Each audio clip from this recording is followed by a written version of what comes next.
Hey folks, it's time for the quote of the day. Now, yesterday I quoted Napoleon. It was my birthday, and that how you gonna miss on that, right? Like you quote Napoleon, one of the most famous names in history. Unfortunately for me, I guess, very much unfortunately for me, I'm not really represented very well by Napoleon. I'm more represented by the man I'm going to quote today. Today is his birthday, and with the exception of the literal amount of drinking that he did that would probably kill an elephant.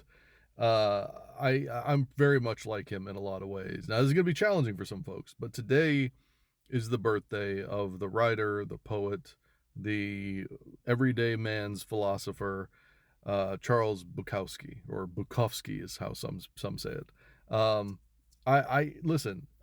I know that this is going to be difficult because what I'm going to say about him is challenging for people today because people read some of the things that he's written. They've read, they hear snippets and they judge him in today's world for things that he said back then. Now he was absolutely a misogynist, right? Like I have to start by saying that because that's probably the biggest knock against him.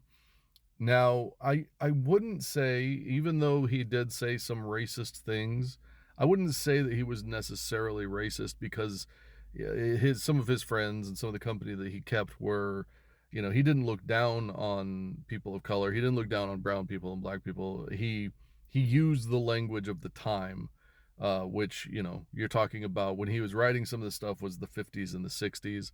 So I'm not that's not to, defend him or to necessarily take away the things that he said because he absolutely said some horrible things. But I don't believe that I think that that was more of an element of his writing and the sign of the times than it was him as a person. But he was absolutely a misogynist. There's not even a fucking second guess of that. So a lot of people today will look at the things that he wrote and have the opinions that he had and just immediately discard him and say, well, there's no reason to listen to that. I would disagree with that. I would say that because he had those opinions and was somehow able to write in a way that would kind of elevate above who he was, right? Like he was he would come to represent and who he really was, just like kind of like I don't want to say this because it's going to make him sound even worse, but just a real like everyday person, right? Like he was like an everyman kind of guy. He wasn't that bright. He was a drunk. He was a womanizer. He was just like an everyday dude, especially back then. He had not reached a level of like personal fulfillment or enlightenment. He had had a horrible fucking life with abusive father, essentially, almost absentee mother. I mean, she was there, but she wasn't really there. I mean, he had had a horrible fucking life, and he was the product of that. And it came out in his writing. And I think that if you're reading his writing, understanding the time period, understanding who we are as a country, not shying away from it, not looking away from the pimples and the warts and the boils of a true American society. I think that he personified that to a certain degree. And I think that, when you look at it and you understand reality and you're not thinking with some sort of rose colored glasses, then you can read his writing and you can say, okay, so this is a man that suffered and went through a bunch of things, made horrible choices, horrible mistakes in his life, had horrible relationships, and yet still in some of his writing, like the writing I'm going to read you today, is just I don't know, transcendent. If you think about all of those things and then you hear some of the things that he's written. Now, like I said, uh, it's challenging. It's challenging. Today, I'm going to try. I looked for, and this is one of his most famous poems. I looked for something that wasn't a statement by him. I've quoted him before. I've quoted him probably, I want to say 3 times before. And every time it was, something, it was representative of him, but it was also challenging again. Now, I wanted to find something that was a little less challenging so that people could really see the beauty of his soul. Had he lived a better life, had he made better choices, had he known to be better, perhaps he wouldn't have reached where he is in some of his writing, but perhaps he would have done something even better, been more profound and been deeper. I don't know. It's difficult to say. But what he did know, and what we're going to talk about very briefly before I get to this poem, is just how absurd life is, right? Like, he was very, very aware of the fact that people are stupid. Like, people are really fucking dumb. And a good portion of people will walk around this planet acting as if they know what the fuck is going on, just so that they have some semblance of control, and they don't. They don't. They none of them do. None of us do. None of we don't. We don't have the answers. And he recognized that very early. He understood that sometimes people suffer for no reason at all. That there's not necessarily a rhyme and reason. That this is just life. Life is what life is, and there is no deeper meaning to it. There is nothing else to it. And I know that that is hard for people to hear, but unfortunately, we've got a long history of life on this planet to prove that that is the case.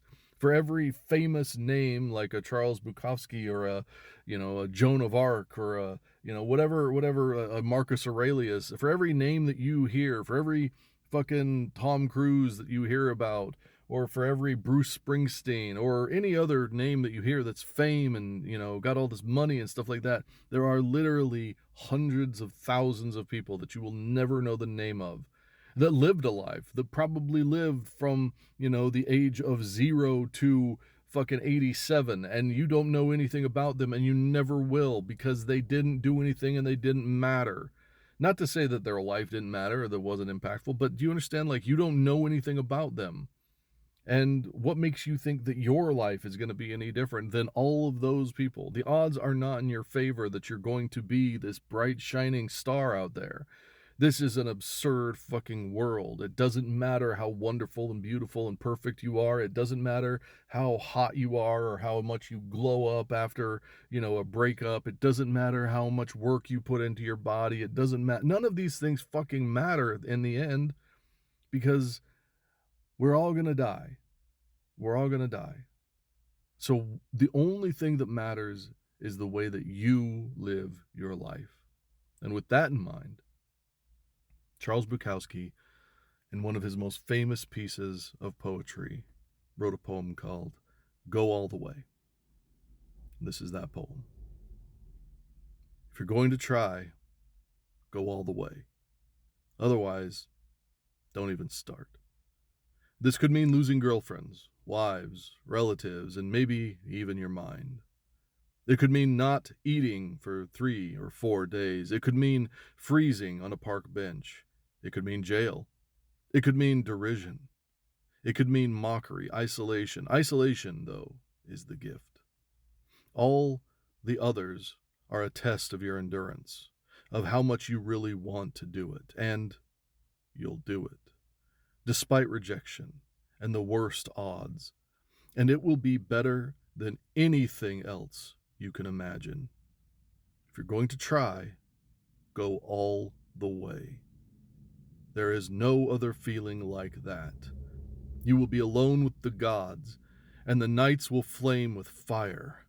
You will ride life straight to perfect laughter.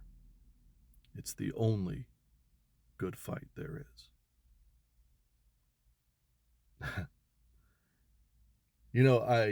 I lived that when I was younger, when I was playing cards. I let everything else in my life go, and I just focused on playing cards. And he's right. I had to let go of it. Had kids, had life, got in the way a little bit. So I let go. But when you're there, when you wake up every morning and you don't know where you're going to end up at the end of the day, you walk out of a house with $10 in your pocket and have to make it 7 states away, and you don't know if you're going to get home if you don't win something. He's right. If you're going to do it, go all the way. Because what else do you have to lose? You have everything to gain and nothing to lose. Because at the end of the day, all you've got is life. Happy birthday to Charles Bukowski. And to the rest of you, please, take care of yourself. Take care of others. I'll talk to you soon.